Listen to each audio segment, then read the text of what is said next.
కీర్తనలో యెహోవా నీవు నన్ను పరిశోధించి తెలుసుకుని ఉన్నావు. నేను కూర్చుంటుట, నేను లేచుట, నేను నడుచుట, నేను మాట్లాడుట, నేను పండుకునుట, మాట నా నోట రాకమునుపు, తలంపు నాకు పుట్టకమునుపు, నా నడకను నా పడకను నువ్వు ఎరిగి ఉన్నావు, నన్ను పరిశోధన చేసి ఉన్నావు అని. హల్లెలూయా. గమనించరా, నీ ప్రతి మూమెంట్ నీ భర్త గమనించినా గమనించకపోయినా, నీ భార్య గమనించినా గమనించకపోయినా, నీ తల్లిదండ్రులు గమనించినా గమనించకపోయినా, నీ అన్నదమ్ములు నీ అక్క చెల్లెలు గమనించినా గమనించకపోయినా, గమనించగలిగే గమనించే దేవుడు ఎవరమ్మా? యేసయ్య మాత్రమే. హల్లెలూయా. గమనించడరా, మనము కూర్చుంటుట, మనము లేచుట, మాట మన నోట రాకమునుపు, తలంపు మనకు పుట్టకమునుపు, మన ప్రతి పరిస్థితిని ఆయన గమనించే దేవుడై ఉన్నాడు. హల్లెలూయా, హల్లెలూయా. కాబట్టి ఇక్కడ మనల్ని ఎవరు గమనిస్తున్నారు అనే ఆలోచన బట్టే మనం నడవాలి. చాలా మంది అనుకుంటారు ఇప్పుడరా, ఇంట్లో వారి పట్ల మనకి రెండు జాగ్రత్త తీసుకున్న వ్యక్తులు కనుక లేరు అనుకోండి. కొంతమంది పిల్లలు ఉంటారు, తల్లిదండ్రులు ఉంటే ఒక భయభక్తులు, లేకపోతే ఒక భయభక్తులు. కొంతమంది భర్త ఉంటే ఒక భయభక్తులు, లేకపోతే ఒక భయభక్తులు. భార్య ఉంటే ఒక భయభక్తులు, లేకపోతే ఒక భయభక్తులు. లేదా వారి యొక్క సిస్టర్స్ బ్రదర్స్ అంటే వారి మీద చర్య, వారి మీద గర్తింపు కానీ హెచ్చరిక కానీ చర్య కానీ పనిష్మెంట్ కానీ ఇచ్చే వ్యక్తులు ఉన్నారు అనుకోండి, చాలా నెమ్మదిగా ఉంటారు, చాలా అఫీషియల్ గా, చాలా పిల్లరా మంచిగా ఉంటారు. ఏమాత్రం వారు లేరు అని తెలిసిన మరుక్షణం వీళ్ళు ఉన్న సెకండ్ పర్సన్ పైన ఉంటారు. ఇక్కడ ప్రభు చెప్తున్నాడు, పిల్లరా యథార్థవంతుల ప్రార్థన యెహోవాకు శోభస్కరము అంటారు. హల్లెలూయా. నువ్వు యథార్థంగా దేవుడి సన్నిధిలో ఎప్పుడైతే నివసించగలుగుతావో, యథార్థంగా ఎప్పుడైతే దేవుడిని నువ్వు ఆరాధించగలుగుతావో, యథార్థమే కావాలి దేవుడికి, నీకున్నంతలోనే ఆరాధించు. ఒక గంట సేపు దేవుడి సన్నిధిలో కూర్చొని పడుకోవడం బెటరా, 10 నిమిషాలు యథార్థంగా ప్రార్థించడం బెటరా? చెప్పండి. దేవుడు గంట సేపు మన ప్రార్థనలో ఉండమన్నాడు కదా అని చెప్పి నువ్వు గంట సేపు నువ్వు ప్రార్థనలో కూర్చున్నట్టు కూర్చుని నీ తలంపులు నీ ఆలోచనని లోకానికి వెళ్ళిపోయి అనుకో వ్యర్థం. నువ్వు ఆరాధించేది 10 నిమిషాలు. అందుకే బైబిల్లో పిల్లరా పదార్థాలు గల మొట్టమొదటి ఆజ్ఞని దేవుడిని యెహోవాను పూర్ణ ఆత్మతో, పూర్ణ మనసుతో, పూర్ణ శక్తితో. అంటే పూర్ణ అన్న మాట ఎప్పుడు వస్తుందంటే పిల్లరా ఫుల్ఫిల్ అయిపోవాలి. నువ్వు సంపూర్తిగా దేవుణ్ణి ఆరాధించగలిగిన మనసు నీ లోపల ఉన్నప్పుడే పూర్ణం అన్న మాట ఉపయోగించబడుతుంది. హల్లెలూయా. సగం మనసు ఎక్కడ, సగం మనసు టైం అయిపోతుంది, షూటింగ్ టైం అయిపోతుంది, ఆలోచన్నారు ఇంకా రాలేదేంటి, అలాగా ఇలాగా లేదనుకుంటే వేరే వేరే ఆలోచనలు నీ మైండ్ లో పెట్టుకుంటే ఇక్కడ నువ్వు ఆరాధించడం వ్యర్థం. కాబట్టి ఎలా ఆరాధించాలమ్మా? మనల్ని దేవుడు చూస్తున్నాడు. హల్లెలూయా. హల్లెలూయా. చూసుకునే మత్తయి సువార్త 18:19 ఉంది పిల్లరా, ఎక్కడ ఇద్దరు లేక ముగ్గురు ఆయన నామమున కూడి ఉంటే వారి మధ్యన ఆయన ఉంటారండి. ఇప్పుడు ఇద్దరున్నావు, ముగ్గురున్నావు, అనేక మంది ఉన్నావా? మరి అనేక మంది మన మధ్యన ఎవరున్నారు? దేవుడు ఉన్నాడు. కాబట్టి ఇక్కడ దేవుడు ఉన్నాడు. కాబట్టి నువ్వు ఎలా ఉండాలంటే దేవుని వైపునే తట్టు తిరగాలి. హల్లెలూయా. హల్లెలూయా. పాడు. నన్ను చూచువాడా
నడిచినను అంటే కొంతమందికి చెడ్డ ఆలోచన ఎప్పుడు వస్తాయి? పడుకున్నప్పుడు వస్తాయి. ఎందుకంటే బాడీ ఎప్పుడైతే రెస్ట్ జోన్ లోకి వెళ్ళిపోయిందో ఆటోమేటిక్ వారికి తెలియకుండానే వారి ఆలోచన తారుమారైపోయింది. పిల్లల సాతానికి అక్కడే మరి మనం త్రోవిస్తాం. అందుకే ఇక్కడికి కీర్తనకారుడు పిల్లరా మరి ఈ యొక్క దైవ సేవకుని పల్లవి రాస్తూ చెబుతున్నారు ఏంటంటే,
హాగరు ఐగుప్తు దేశంలో ఉన్నటువంటి కుమార్తె.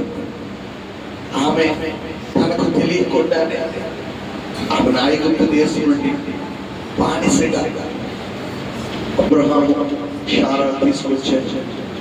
అయితే శారా అంటుంది, అబ్రహామా, నా యజమానుడా, నీవు నా దాసి అయిన హాగరుతో పోయి ఆమె ద్వారా నాకు సంతానము కనుమన్నప్పుడు అక్కడ హాగరు నీకు అబ్రహాము అయిన నా యజమాని చేసుకోవడం నీకు ఇష్టమేనా అన్నప్పుడు హాగరు వయసు ఆమె యంగ్ ఏజ్ ఒక 20 to 30 years. అబ్రహాము వయసు 100 సంవత్సరాలు. అసలు 100 సంవత్సరాలే వ్యక్తికి 30 సంవత్సరాల వ్యక్తికి సంబంధం ఉందా అంటే అస్సలు సంబంధం లేదు. హాగరు ఇష్టం అడగలేదు. సరే, అబ్రహాముతో వివాహానికి ఒప్పించి వివాహం చేసి హాగరుని అబ్రహాము కూడినప్పుడు ఆమె గర్భవతి అయింది. గర్భవతి అయిన తర్వాత శారా తన దృష్టికి చిన్న చూపు చూసింది అనుకుని శారాయే మనసులో అనుకుని హాగరును పంపించి తరిమి వేసినప్పుడు హాగరు ఒంటరి అమ్మాయి అయిపోయింది. ఒంటరిగా ఆ బెయేర్షెబారణ్యంలో అందరి చేత ఒక పక్కన అబ్రహాము విడిచిపెట్టేసే కట్టుకున్న భర్త, ఓ పక్కన తల్లిదండ్రులకు దూరంగా అబ్రహాము తీసుకొచ్చి తన భార్యగా చేసుకుని శారా చెప్పిందన్న మాట ప్రకారం హాగరును వదిలేసాడు. ఇప్పుడు హాగరు దగ్గర ఉన్న కుమారుడు తప్ప హాగరుకి ఎవరు లేరు. ఒంటరి జీవితం హాగరు ప్రయాణం. ఏంటయ్యా ఈ సమయంలో నాకు చావు తప్ప వేరే శరణ్యం లేదు.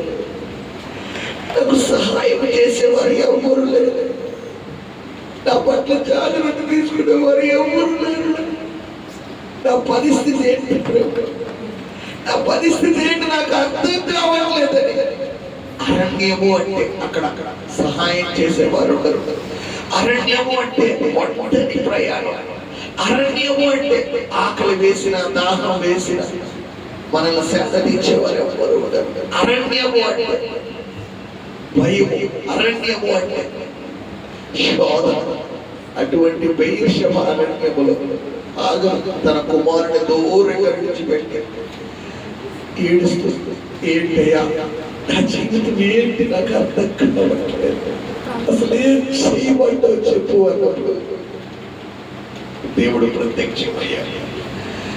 దేవుడు ప్రత్యక్షమయ్యాడు. ప్రభు చెబుతున్నాడు, ఆగరు, నీకేమొచ్చినది, నీవు నిల్చున్న స్థలంలో దేవుడు ఉన్నాడమ్మా, భయపడకో, భయపడకనగానే ఆగరంటాడు. ఆయన చూచుచున్న దేవుడు నా భర్త విడిచిపెట్టిన, నా యజమానురాలు విడిచిపెట్టిన, నా తండ్రి విడిచిపెట్టలేదు, నా తండ్రి విడిచిపెట్టలేదు. ప్రియ కుమార్తె, ఎవరో నిన్ను వదిలేస్తారని ఎందుకు బాధపడదు? నేనున్నాను కదా, నేను నీకు తండ్రిగా ఉండబోతున్నాను, భర్తగా ఉండబోతున్నాను, తోడుగా ఉండబోతున్నాను, గైడర్గా ఉండబోతున్నాను. నా కుమారుడా, నా కార్యం చూడబోతున్నాను. ఎక్కడ అవమానం అక్కడ గడతనివ్వబోతున్నాను. నా కార్యం చూడబోతున్నావు. నీ కన్నీటిని నాట్యముగా మార్చే దేవుడు అన్నాడు. నీ దుఃఖాన్ని సంతోషంగా మార్చే దేవుడు అన్నాడు ఆయన.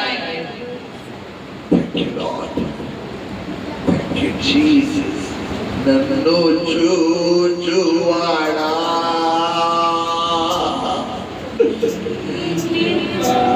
కాచువాడా, నన్ను చూచువాడా. హృదయాంతరంగంలో వచ్చి పడాలి.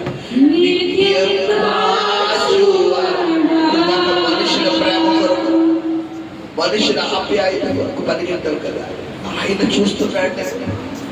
నీ ప్రతి మూమెంట్ ఆయన అబ్జర్వ్ చేస్తున్నాడు. నువ్వు ఎప్పుడు ఏడుస్తున్నావు, ఎప్పుడు నవ్వుతున్నావు, ఎప్పుడు హ్యాపీగా ఉంటావు, నీ ఎవ్రీ మూమెంట్ ఆయన గమనిస్తున్నాడు. నీ ఎవ్రీ మూమెంట్ ఆయన తెలుసు. మరి ఎందుకు మనుషుల కోసం ఎదురు చూస్తున్నావు? మనుషుల ప్రేమ కొరకు ఎదురు చూస్తున్నావు. హాగరుతో ఉన్న దేవుడు ఈ మధ్యాహ్న కాలంలో నీతో కూడా ఉంటాడని ప్రమాణం చేస్తున్నాడు. ఆయన ప్రమాణం చేసి మాట ఇచ్చినప్పుడు ఆయన నరుడు కాదు. ఆయన చెబుతున్నాడు, చాలా మంది ఇక్కడికి వచ్చిన వారు మనోదుఃఖం, హృదయం అంతా దుఃఖం. ఎందుకు బ్రతుకుతున్నానో కూడా నాకు తెలియదు లేదయ్యా అనే పరిస్థితి. ప్రభు చెబుతున్నాడు, నేనున్నాను అంటాడు ఆయన. నేనున్నాను అంటాడు ఆయన. నేనున్నాను, నేను చూసుకుంటాను అంటున్నాడు ఆయన. నీ పక్షంగా ఆయన కార్యం చేయబోతున్నాడు. నీ పక్షంగా ఆయన కార్యం చేయబోతున్నాడు. గుర్తుపెట్టుకో, 6 నెలలు తిరిగిలో పలుకుతం జరగబోతుంది. 6 నెలలు తిరిగిలో పలుకుతం జరగబోతుంది. డిసెంబర్ కల్లా నా కార్యాలు చూడబోతున్నా, కార్యాలు చూడబోతున్నా, కార్యాలు చూడబోతున్నా. సాక్షి జీవితం ఉండబోతున్నావు. ఎంతైతే ఏడుస్తున్నావో, ఎంతైతే రాత్రి పాటు నిద్రపోయేటప్పుడు నీ మంచం మీద ఆ నిద్రపోయిన తిండి దగ్గర ఎలా ఏడుస్తున్నావో, ఆలోచనలన్నీ ప్రభు చెబుతున్నాడు. అదే రాత్రి కూడా నన్ను గణపరిచే విధంగా నా ఎందు కృతజ్ఞతలు చెల్లించే స్థితిలోకి తీసుకురాబోతున్నాడు. ఎంత కృపించేవయ్యా, ఎంత కృపించేవయ్యా స్తుతించే పరిస్థితులు తీసుకురాబోతున్నాడు.